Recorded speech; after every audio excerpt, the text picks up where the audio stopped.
చాలామంది chain tight చేసుకోకపోతే అదేదో పెద్ద ప్రాబ్లమే అవుతుంటారు.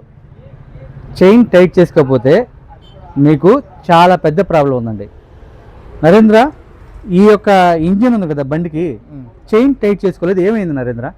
సార్ జస్ట్ చైన్ లూజ్ అవడం వల్ల ఏంటంటే టైట్ చేసుకోరు కస్టమర్లు.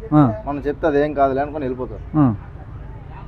కొంతమంది వింటారు అన్న చైన్ లేని, వాళ్ళు చేసుకున్న వాళ్ళు సేఫ్లో ఉంటారు. చేసుకోకుండా వెళ్ళిపోయిన వాళ్ళు ఏంటంటే ఈ లూజ్ అవడం వల్ల చైన్ స్పీడ్గా వెళ్ళేటప్పుడు రిమూవ్ అయిపోయి సెంటర్ కేసు కొట్టేస్తుంది.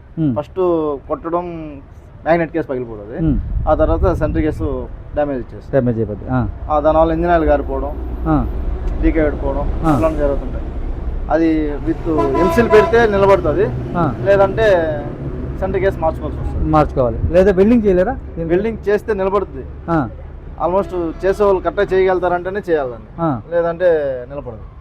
ఫ్రెండ్స్, వెల్డింగ్ చేసి అసలు నిలబడదండి, ఎందుకంటే అంత టెక్నాలజీ ఇంకా రాలా. ఎందుకంటే మెటీరియల్ అనేది డిఫరెంట్ మెటీరియల్, ఇది ఐరన్ కాదు కదా, మెటల్ కదా. దానివల్ల ఏంటంటే దయచేసి చైన్ టైట్ అనేది చాలా జాగ్రత్త వ్యవహరించండి.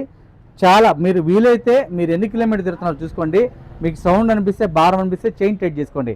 అది పెద్ద ఛార్జ్ ఏం చేయరు కదండి. రఫ్లీ ఎంత ఛార్జ్ చేస్తారు మీరు? మ్యాక్సిమం 20 నుంచి 30 రూపీస్. 20 రూపాయలేనండి, 20 రూపాయలు 30 రూపాయలు.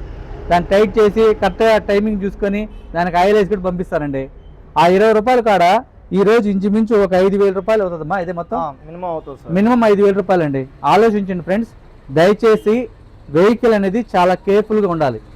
నరేంద్ర, నువ్వు మంచి కస్టమర్ కాబట్టి, మంచి మెకానిక్ కాబట్టి నీకు ఒక కాంప్లిమెంటరీ ఇస్తున్నాను నరేంద్ర. ఓకే, నెక్స్ట్ నీకు కంపల్సరీ స్మార్ట్ వాచ్ ఇస్తాను నరేంద్ర. ఓకేనా? Thank you very much Narendra, bye.